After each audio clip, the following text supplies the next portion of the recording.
Today's objective is to talk about maths resources, kind of thinking about which resources to use and when. It is obvious that I won't be able to explain or to talk about all of the resources, and sadly, without children in the classroom still, I haven't been able to take pictures of children actually in action this year.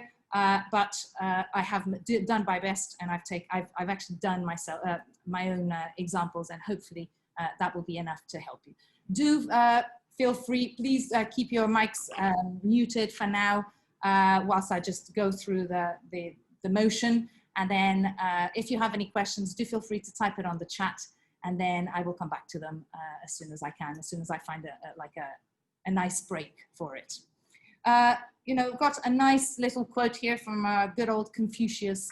I hear and forget, I see and remember, do and I understand. And it is very much for children, as you know, the more you do things, the better you become at it, the more you understand it. And that is mostly what we'll be talking about today, is the maths that can be done in a non-abstract way, in a very concrete way. But the first question you might ask might be, how should manipulatives be used in the classroom? And the first thing that should be there should be made a distinction is between resources and manipulatives. Now, resources are anything that you use, whether you're a teacher or a child, anything that you use to support the maths teaching and learning. However, manipulatives are the ones that you use, physically use to stimulate or to explore a mathematical concept. Then usually the manipulatives are things that you use physically in class, not so much the games that you play online, things that physically you can touch and you can manipulate and you can move around. Okay, so I think it's interesting and important to make that distinction, because we will be talking about some resources and we will be talking about some manipulatives. One article that I thought was quite interesting, I've read from 2013 from Jenny Black. It's in the Enrich Maths. Most of you probably know this website. And it's, she was basically talking about how and when, how could we make those resources available? And I totally agreed. When I was reading this, it just totally resonated with my experience in my classroom. And what I've experienced, what I've found that it was the most successful, was the fact that you should have open access to all resources. And what I mean by this is not just decide, oh, I'm doing addition, so I'm going to have these out for the children to use. Actually have all of your resources labeled, unlabeled, out on the shelves, ready for the children to play. They can play in golden time, but ready and available, and not like something that just happens in maths, something that is really available whenever they want to use. The other thing is giving the children themselves more opportunities to demonstrate to the teacher and to their peers their mathematical truths. What that means is to give the children, often we just want to move on with the curriculum. We don't have time to help to let them engage and to let them explore. But it is so important, and especially, at the beginning stages in the exploration, it's so important to let them explore, to give them that time, even if that means that there's no work in their book on that day. Why? Because that will pay off. It may seem like a waste of time to start off, but it really isn't. And I'm sure some of you, or most of you, will probably have done that already, and you know what I'm talking about. The next thing, the last thing that she said, is to ask the children to actually use these manipulatives to explain the meaning and justify the use of the different mathematical processes. So they use these, and this is especially important for the high ability children. They use these manipulatives to show their working out, to show their thinking in a different way. So instead of just, you'll probably have found many times high ability children tend to say, you ask, how did you do it? And they just say, oh, I just know it. But if you ask them to try to show it in a different way, you're asking them to bring what they can just know into a different reality. And that sometimes is the challenge for them. And that is an important part of the mathematical process, because doing that will also help them with later on with problem solving in other areas, not just maths. The last thing is just a quote, but it really is important. The gist of this quote is mainly to draw your attention to the how the resources are used. So it's not just about, oh, here's a resource, let's use you know, Deans or whatever it might be today. How is it used? Is it being used effectively? Is it being used effectively independently as well? And that's something that we will explore throughout today's session. So the next thing that I'd like you to show is, you know, practically speaking, what could it look like in the classroom? It could look like a reception classroom. You know, if you have the space, make it a really fun, engaging area where the children just look at, oh, I wonder what that does. You know, things like, and I've just brought it here, weighing scales, have them available. They don't know how much a kilogram weighs until the end of the year when we decide to spend one week on measurements. And even then, we probably don't have time to actually get them to weigh things. Have it there. By the time you get to measure things, they already know. Have 50 grams. Have everything available that you can. And what you will find, and this is a picture here, these girls were from my previous school, you will see, what you will see there is that they love it so much, they use those resources so much and so often that even in golden time, this was done in golden time, they use those maths resources to play, and they play in a mathematical way as well. They build, you know, houses. Which house has the largest number of cubes? And they count thousands. And could someone please turn their microphone off? That would be amazing, please. They count thousands, and they count, you know, it's really incredible if you have that set up in your classroom, the amazing things that you see done and the amazing things that you hear, the discussions that come through from children of all abilities. These two children were actually one of my lowest ability children in the class. Moving on,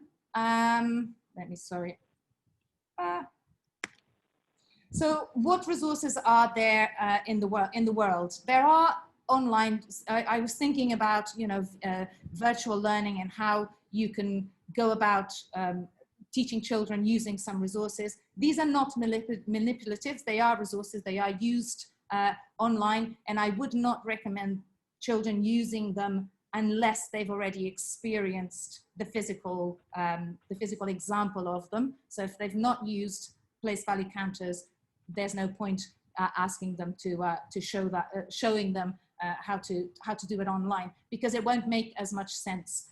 They will not be able to make that transfer between having 110 and 10 physical discs that they physically have to grab and exchange. Same with the Deans. The place value cards is the same idea. So what do we use these resources for? Mainly for place value addition and subtraction, even with formal and informal methods. So you could have, for example, for using Deans, you can ask what is 43 add 27, and you can have a child writing. I might even just use my, I don't know if you can see it. This is an experiment. I apologize if it doesn't work. Let me see. You can use your squares on your board, and you can, on their tables, they can have the little squares, and then that's the units, and the tens, they have the tens, and then they can physically add them up. So that would be the first number, and then the second number, and they can physically add it up or take away. And I think that makes it really physical and really easy for them to understand addition and subtraction. For multiplying and dividing by 10, it also works as well, because you can talk about one little cube, and I want to make it 10 times bigger. So I need, how many of these little yellow cubes, for example, do I need to make 10? And I will then make this 10, and on the website and on physically, you can just literally transfer. Obviously, I don't know what experience you have on the other side, which resources you've used, and how familiar you are with these. So I apologize if I'm kind of talking about something you already know, but I wasn't aware. I actually don't know what you're used to doing. So I'll go through all of them sort of in quickly, and then at the end, if you want me to explore any of these resources a bit further, do ask, okay? So this is online. Let me just show you the website where you can find it. I've put the link at the top here, but if I show you where it actually is, I hope you can see this website, and it looks like this. It's got a whole range of resources, and you can just go and have a play with it. It's actually pretty cool if you're interested in exploring maths resources. Do go and see it. There's more and more resources there. Numicon, we'll do some examples today using Numicon for number bonds, odds and evens, negative numbers, 10 frames, for example, for number bonds, I'm sure, or egg boxes in tens. What else?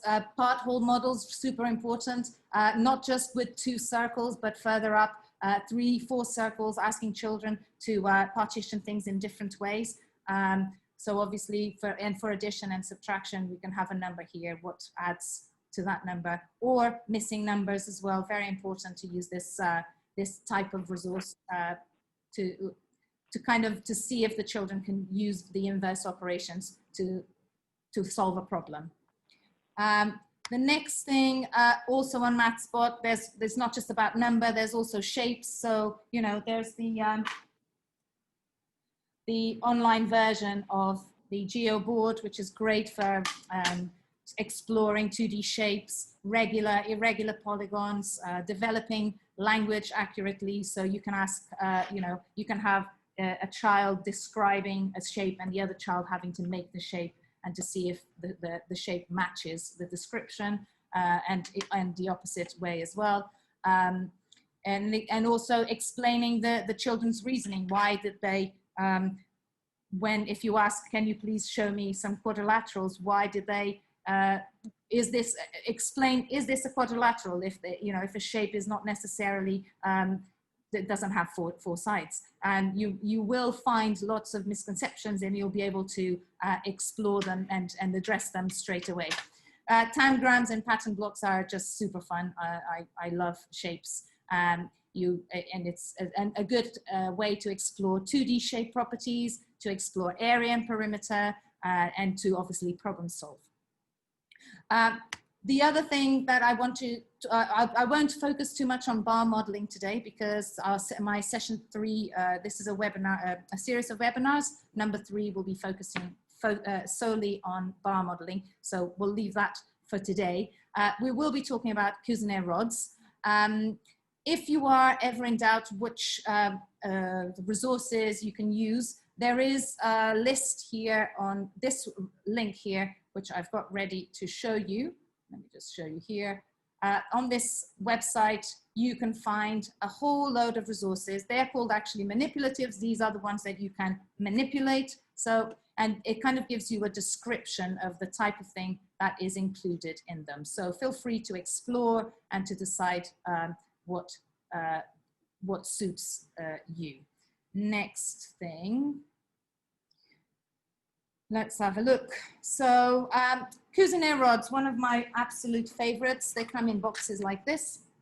Most of you probably will have seen them, but if you are anything like I was before, you will have had a box like this in your classroom for years and years and never touched it, because no one actually bothered to show you how to do it. So today I'm going to show you a few ideas, a few examples of how you can use this in the classroom effectively. And hopefully you can use that yourselves when you go back to your classroom.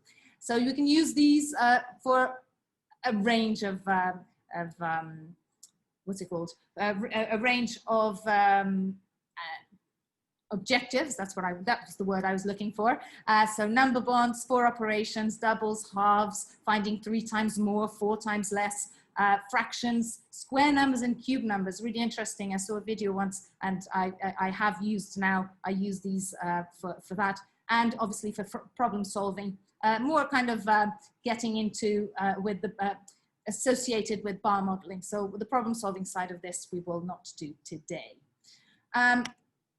What else? Some of my favorites, obviously Deans and place value counters and the place value sliders. I don't know if you've got them, but if you don't, please do get yourselves one of these. They are fabulous, but they're only fabulous if you have already done some place value work with physical manipulatives like Deans or place value counters. So just going straight to place value sliders and asking a child to multiply by 10 is not going to allow them to be confident, to properly really understand what is happening to the number. So for that, they need to experience the exchanging of 1 unit, of 10 units for 110 and 10 tens for 100 and so on and so on. And do that with place value counters as well. So use different manipulatives to explore the same concept, the same idea. And once you've got this, then really important if you're further up, I know I was taught at school to say that the decimal point moves. However, it does look like it moves, but the decimal point, it has got a very, very important job, and it is to separate the whole number and the decimal, or the part. So if you move the decimal point, the whole concept of whole and part ceases to exist. So do be careful not to let the children say, I just move the decimal point, because they will be mathematically inaccurate. And I don't know if you've ever used this, but obviously the way this works, where's my pen, is if you've not used it, you write, say I have 58 and I want to multiply it by 10. So you slide your slider to the left. You can even use Beyonce's song, to the left. Only the left has a song for me because it makes bigger numbers. I'm afraid the right doesn't have any numbers because it makes smaller numbers, and numbers become 10 times smaller, so it doesn't deserve any numbers. That's how I explain to the children why I only have one song. So I move it to the right, and why is it to the left? Why is it that I've got a 0 here? Because I need to hold the place value. And equally, if I had started at 58, hold on, if I started at 58 and I wanted to divide it by 10, then I move this number one space to the right, and my number is now 5.8, and make sure that they do place the point between the units and the tenths. Right, so that's this one. Next is this kind of flip chart paper. Now, most times it's the easiest way well, the most paper that people have is the plain paper. I find squared paper much more useful. It allows you to, in operations, to write numbers in each box, which is what you want to model for them to write in their books. It also allows you to draw shapes accurately.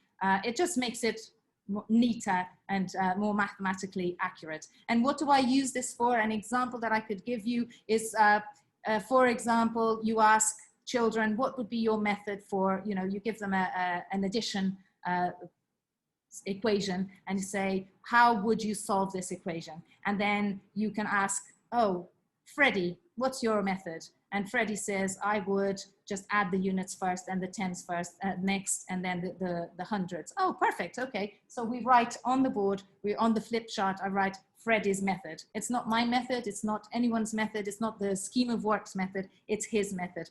And because it's his friends are going to look at it as well, and they'll go, I like that method, or actually I had a different method. So Maisie comes and says, oh, actually I would have done it a different way, because I could see that I could round the number and then take away, round the number and then take away 2. Whatever strategy they find, so long as it's plausible and it makes mathematical sense, write it down, give it their name, and it's theirs. And then you display it in the classroom, and they are super happy. And then next time there's an addition or whatever equation to solve, you say, ooh, are you going to use Freddie's method or Maisie's method? And then the children can choose. And it gives them more of an ownership of the work that they're doing in class. So I do very much love a flip chart paper. Next, some of my favorite resources. So for self-extension, playing cards and dice, really great. You know, children, there's always the high flyers that finish super quickly, and you can get them to make their own numbers. Make sure you take out the jacks and the kings and the queens and the ace, or maybe you can make the ace a 1. You know, you can make it easier by using the smaller numbers 1 to 5, or make it harder and use just numbers from 5 to 9, so that there's some exchanging and crossing over going on. You can ask them to make 2 4-digit numbers or 5 4-digit numbers, and then order them, or play a game with their partner. You make a number, I make a number. Who has the biggest number? Compare. Use the symbols, bigger than, smaller than. It's endless. It's got endless possibilities with playing cards. Dice works exactly in the same way. You just roll it. If you want, you know, make it easier. Often there's not enough dice, so you know, you just use 1 and roll it 4 times if you want a 4-digit number. Or you know, if you want them to fiddle, you might want to give them 4 dice, but that may take away the actual point of the use of the resource. You can obviously add and subtract, have how much more, how much less. It really is a really great resource for self-extension. So you literally just give them the resource and they play with it, and they continue developing the skill that they're supposed to develop that day. Another thing that I love, these are very similar in the type of learning that they develop, and it's ninja bands. They are sometimes you can just buy them ready-made with a little plastic sleeve where you just write on a piece of paper. So say I write the sign multiply, and I have it here, but I don't know. I thought of playing that game with you, but obviously I would be able to see myself, so I couldn't play that game. So you put it times here, and then the children on the other side, without being able to use the word multiplication or times, they have to describe what the symbol is. So they might start, it's a symbol. It makes things bigger. So it's kind of, they have to try to explain. And by doing that, it allows them to explore the language that they're using. It allows you to explore how well they express themselves mathematically. So it really is quite good fun and really informative in terms of assessment of their learning. And always, if you do that, make sure you do yes and no questions. So they ask you a question, you just say yes or no. Otherwise, you're the one giving them the language. They should be the ones providing you with the language that that you want to hear. Same, sac surprise is the same, something I adapted from French lessons, but simply just put a shape, for example. I've got a shape inside. Can you ask me questions? Is it a 3D shape? No. Oh, yes. And just whatever you might want. You might put a number inside. Whatever it is inside, just pretend you've got it, or you've got some Cuisenaire rods, whatever you want, but they have to describe what it is, and they ask you questions, and then you say yes or no, and hopefully they get to the answer. The ninja bands are super fun. Some of my children before, they used to use it in golden time as well. It was obviously not always mathematically related, but quite nice to see them develop their language skills as well through that. The next thing that I would like to, oh, hold on. I don't know if you can see that, but you shouldn't. The next thing that I want to show you is the counting stick. Now, a counting stick like this one that just fell on my floor, this one here, I saw a video a while ago, and I was absolutely stunned how this teacher managed to teach the 17 times tables, admittedly to a group of teachers, but I mean, 17 times tables is not an easy times tables to learn. So I will show you I will give you the link to the video. I'm not going to show you, but I've adapted what I've seen, and here is what I came up with for using a counting stick. So for example, take a counting stick and say that I'm going to teach the 7 times tables. So, you know, I'm going to teach 7 times tables. And I'm going to put a 0 at one end and the 70 at the other end. And what is the times tables that I'm teaching you? Oh, it's the 7 times tables. Okay, so that's going to be the first one. And then the next question might be, so what's double 7? Oh, that's 14. Okay, that's easy. That's great. Okay, and what's double 14? Well, double 14 is quite easy to do. It's double 10, double 4, that's 28. That's amazing. Okay, and what's double 28? Ooh, that's a bit harder because I need to double 20 and double 8. That's 56. Hopefully someone will get to that. But the main thing is really important before you do that is to ask them where you would put these numbers. And I'm sorry, I forgot to go through this step. It's really, really essential. When you say, what's double 7? It's 14. But when you say, what's double 14? And they say 28. Are you going to put it here or where are you going to put it? Where does it go? And it's double 2, it's on number 2, so it's double 2 is on the 4th. So it has to be there, not right next to 14. And equally, when you ask what's double 28, number 56 is not going to go right next to it. It's not going to go 2 spaces after. It's going to go 4 spaces after that. The next question you might ask is, okay, well, what number do you think might go here? And they might come up with, okay, well, it's 14 plus 7 or 28 take away 7. And actually, they'll find that 28 take away 7 is easier to do. So the answer is 21. And then you can ask, what's double 21? And what's double 21? Well, that's 42. And where am I going to put that double 42? That double 21? Well, surely it can't be here. This is on is the 3rd multiple of 7. So it's going to, if it's double, it's going to be the 6th multiple of 7. So that there goes number 42. And then you might ask, okay, I would like you to tell me 3 ways of getting the middle number. Okay, so 3 ways of getting this middle number here. And they might say, okay, well, could be a half of 70, or it could be 28 plus 7, or 42 plus, oh, sorry, I forgot one. Well, that's that one here. I can go back one step, I'm sorry. So for 35, they could say what's, you can find it by either finding a half if you already know a half, but talking about how sometimes you don't know if you don't know your times tables, there are ways of finding the answer by adding 7 or taking away 7 from the next one. So if you know some of the times tables, it doesn't mean that you will be able to find the others.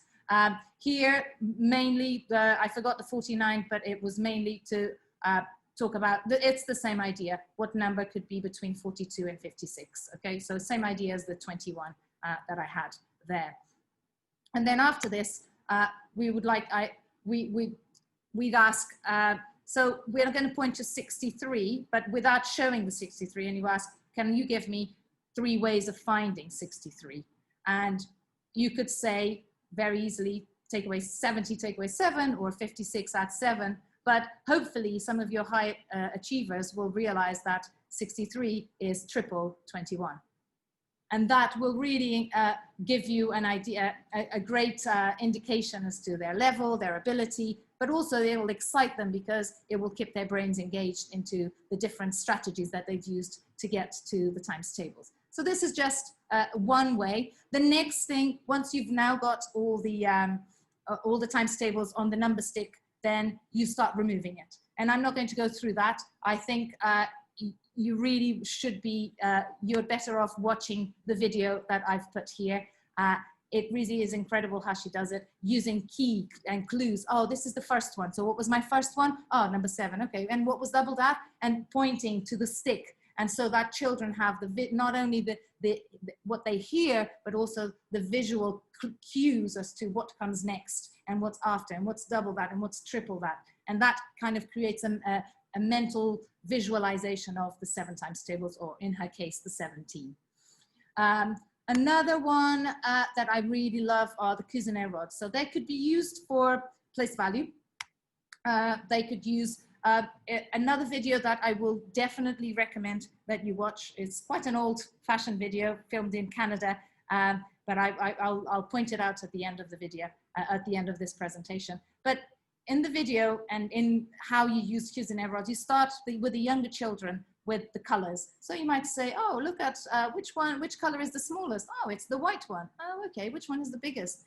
Oh, it's the orange one. So you just talk about colors. There's no reason to involve any numbers with little children. And you could say after that, you say, oh, 5 whites equals, what do 5 whites equal? And they then find by themselves, they find the equivalents to the 5 whites. And then slowly, or you can make a pyramid of colors. And you can ask, what do you notice? And they might say, oh, blue, dark blue is 1 less than orange. Oh, and maybe if they're advanced, then they might say brown is 2 less than orange, and so on. So it, you know, it could be, you could ask, what question could you ask about a particular visualization? For example, you could have 1 brown is something more, 2 more or 2 less than something. The other thing is a game that you could have, that you could play. And this I played with my own daughter. She's 6 years old, and I did it the other day, and it was incredible. It really was. I only did it up to 5. So I did white, red, green, purple, we called it, and yellow. And I said, have a look at all of them. Okay, can we say the colors? So we said the colors backwards and forwards. So she knew the colors. And then I said, put it behind your back.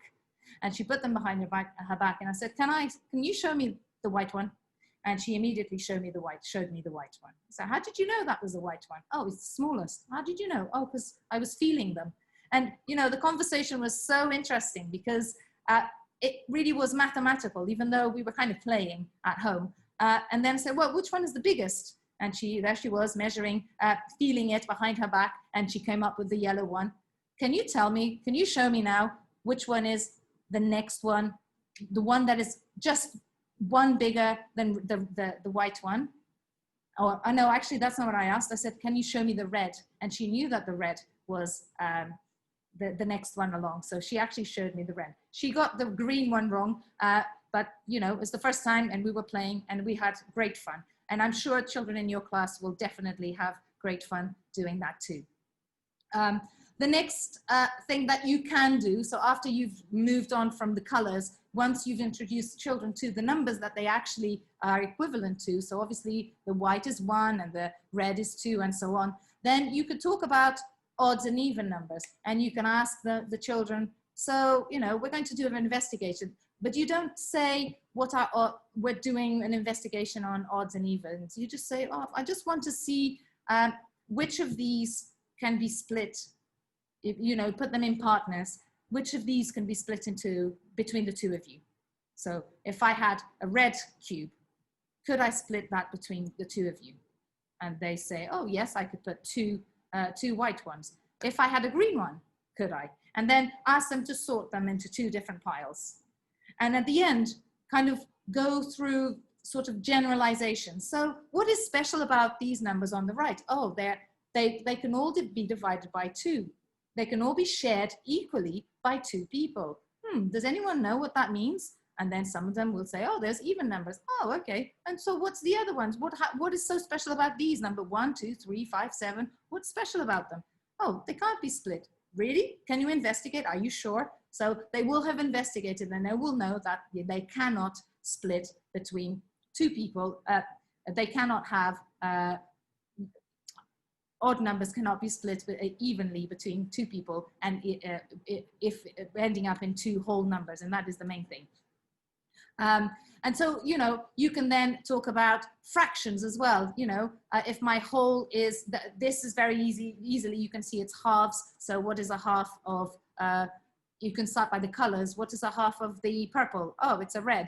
What's the half of an orange? Oh, it's a yellow. And then you move that along to the actual number. So what's a half of 10? Oh, half of 10 is 5, and so on. Other things that this is used for bar modeling, which we will do on session 3.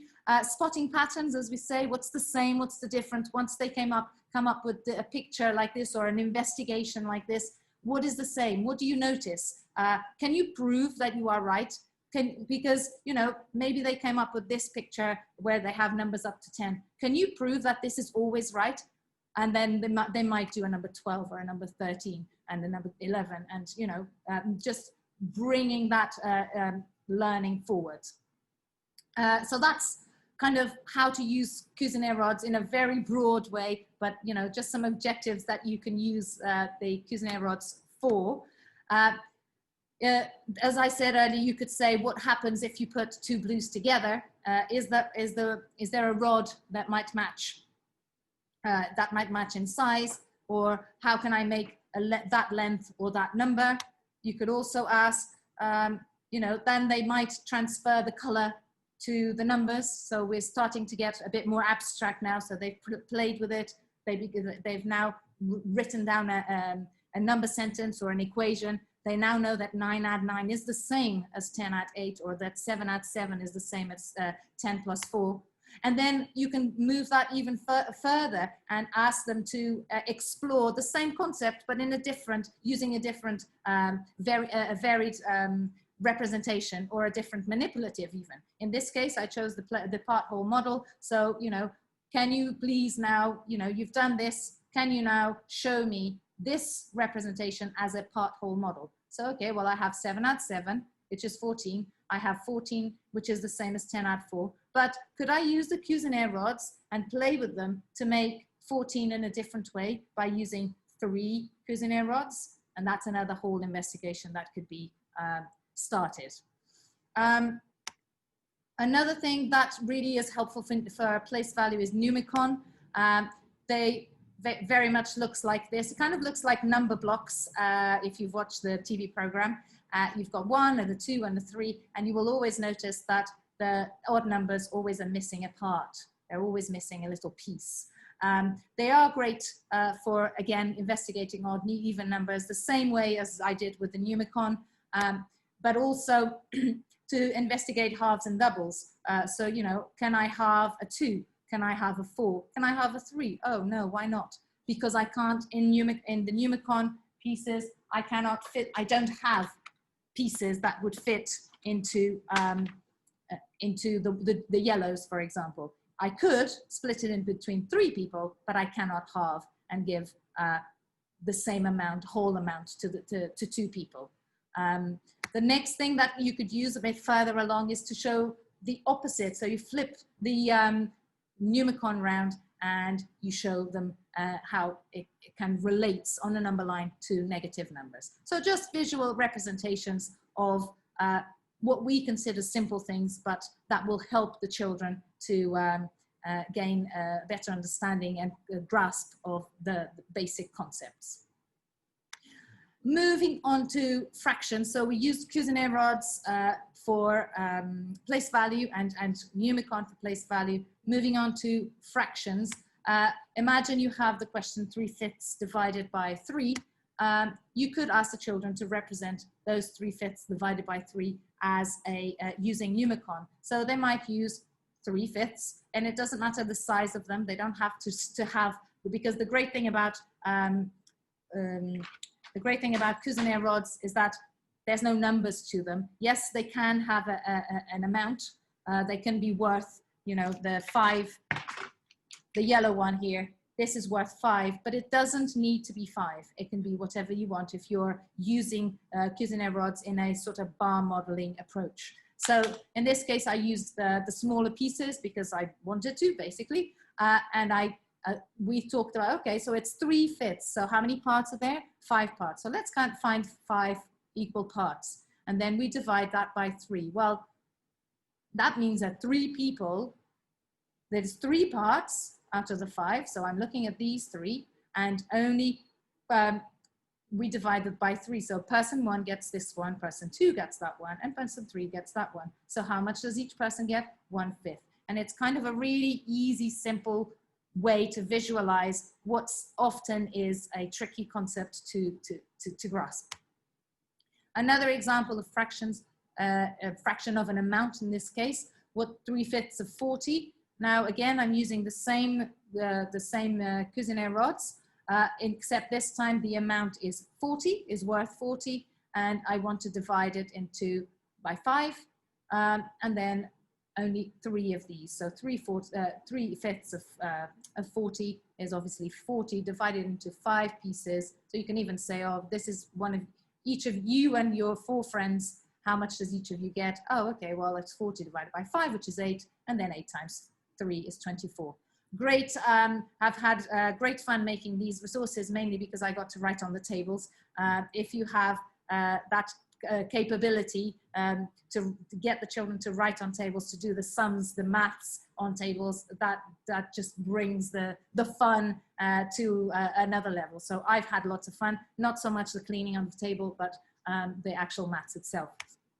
Another example, 1 1/4 times 6. How would you represent that? So you need to think of 1 1/4 of 1, whatever one it might be, and they will have to have, if they're using Cuisenaire rods, they'll have to have a really pretty good understanding of them, because they will know that not to pick a 5, because if they pick the yellow one, they won't be able to make quarters, to show quarters. So that would be not a very good idea to use, but they could use definitely the purple one, which is what I've used here. And they could show 1 1/4, and you make that 6 times, and you ask them, so show me that 6 lots of the same amount.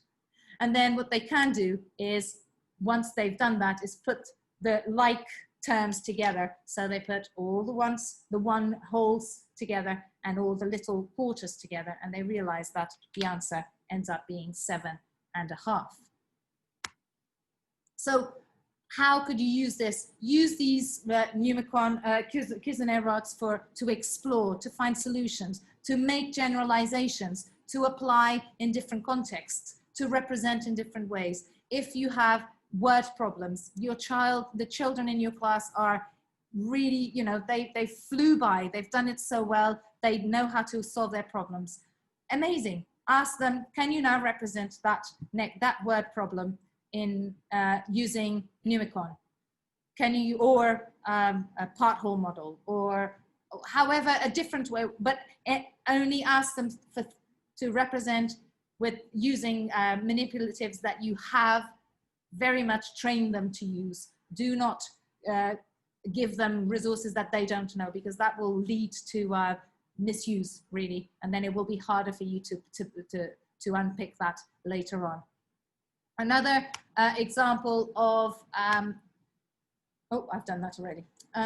So here, oh yes, so to show a different, when I was saying to ask the children to do varied representations, so, you know, someone has already showed you using Cuisenaire rods. Ask them, can you show me the same thing using Numicon? Oh, and then they go and show the same thing. Can you show that using shapes? And they might cut the shapes and show 1 1/4, 1 1/4, 1 1/4. And then you could even say, well, I have this visual representation of 6 and of 1 1/4 times 6. What is the difference? What's the same? Is this the same? Is it cutting in a triangle the same thing? So you kind of start talking about shapes and how, and it kind of delving into area even, how, you know, the area of this shape here has to be the same as the area, if it's cut properly, of course, of the area of this one, because they are both quarters of the same shape.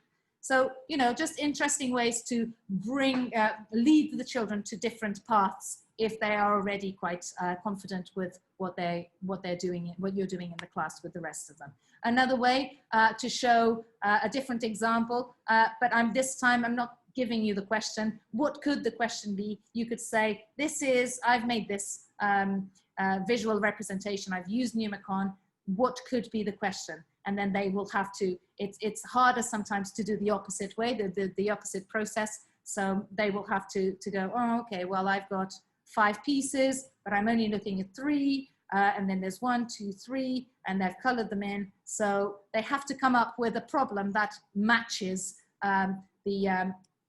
the visual representation that is in front of them. And obviously sometimes there could be more than one possibility because a visual representation is there to help solve the problem. But it's just to see how their brains are thinking and if they actually understand the resource and how to use it. It seems that I have finished kind of talking about all the resources that I was going to talk about today. I have a little, like, not a challenge, but, you know, just something to think about. What resource or resources might you try tomorrow? And if you do, perhaps think about the next unit of work that you will teach your class, and choose 1 or 2 manipulatives that will help the children. How are you going to introduce the manipulatives? Are you going to have them in like free play, or are you going to just give them out when the lesson comes up? Or how are you going to make them available to the children in the class? How will you train the children to use the manipulatives? So are you going to actually spend a lesson teaching how to use the manipulatives? Even though you may not say this is for odds and evens, or this is for this or that, but explain how to play with it and how to use it appropriately. I would, if I were you, if you're going to spend any time, I would definitely spend at least 1 day doing that, 1 lesson doing that, because it will pay off, because they will know how to use it themselves. How do you envisage the high achievers using manipulatives? Maybe they might use it for making links and generalizations. They might be asked to show varied representation of the same concept. How will you assess the success of the use of these manipulatives? And this is not to me, it's for yourself, for your own practice. Do you feel, once they've used, the children have used it, do you feel that they have used it as a tool? As in, I've used this because it's really useful and I'm going to show my working out through this? Or was it a crutch in terms of, I use this because, you know, my teacher told me that this is what I use when I need to do addition, so I'm going to use it. When, in which case it is a crutch, and in which case it's not used successfully and appropriately. And that tends to happen with the lower ability children. They tend to be told, oh, go and use that one. And then they use that, but they don't actually understand what they're doing. What you want to do when you're using manipulatives, any resources, what you really want to do is try to encourage the children to aim to go and get the resources themselves. It requires training. They will get it wrong. There will be the day when they will just, maths kind of won't happen.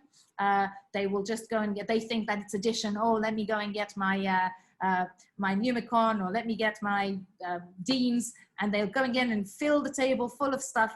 But that is also a learning process. And then you can talk about how unuseful it was to do that. And you say, well, what could we do next time? Oh, okay, well, actually, did you need these resources for this particular question? Oh, actually, no, I didn't. So next time, let's think of using the resource when we actually need it. But do make it clear to the children that if you have it on display, that it's for them to use. It's their resources. It's as if it's their home. Their resources, take them when they need it without asking. I need a ruler to measure. I get a ruler to measure. And that shows initiative, and it shows kind of developing skills. Hopefully this wasn't too fast for you.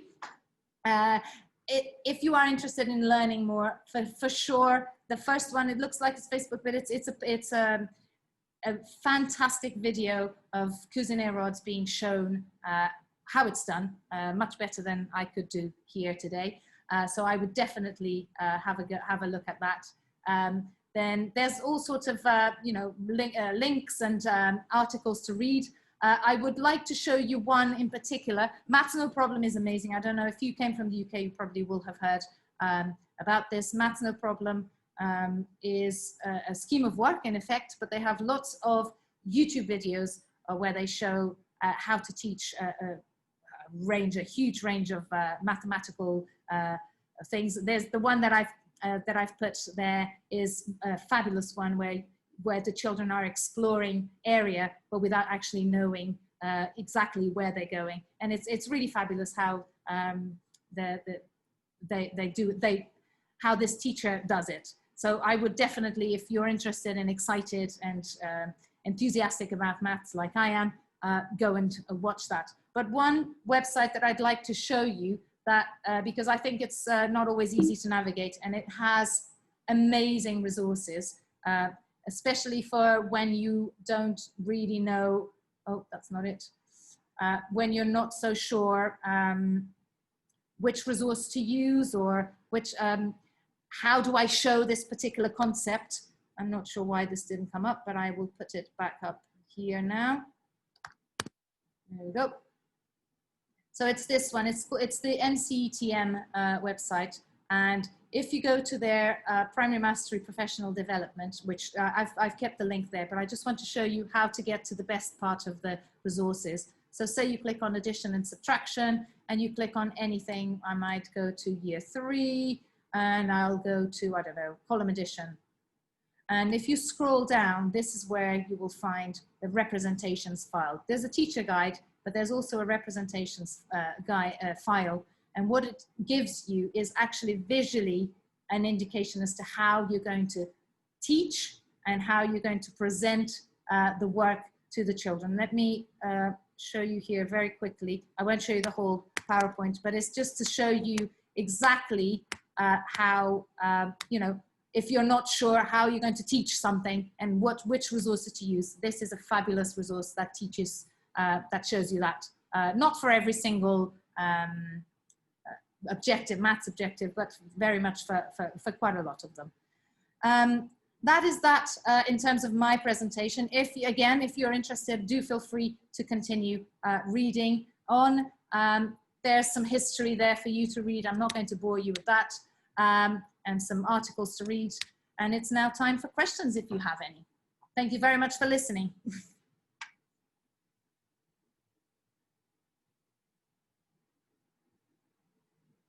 Okay, so why is it important to separate the terms resource and manipulative? It's not important for the children, it is important for us. Resources are a general term that encompass manipulatives and any other resources. Manipulatives is for when you're investigating what to use in the classroom. If you see the word manipulatives, you know that this is it is hands-on resource. That's basically what I wanted to point out, because they are kind of different in kind.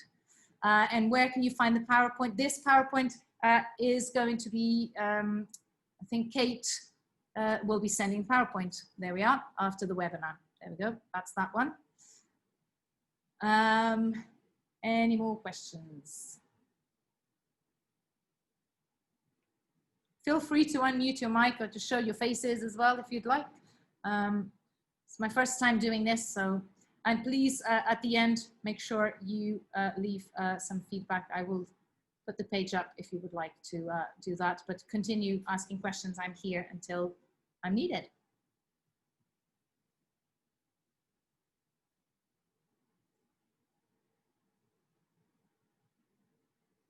I don't see any more. I don't know how this works.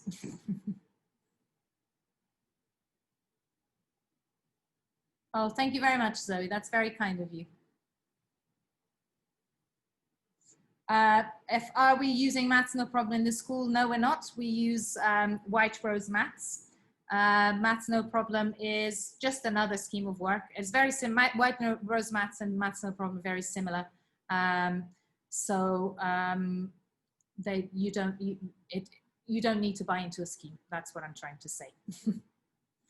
But the scheme is useful if the staff that you have are not very confident with maths. So a scheme in that case, and if you want to have, you know, resources ready-made, PowerPoints ready-made, then yes, then because Maths No Problem is a full scheme that comes with workbooks and everything.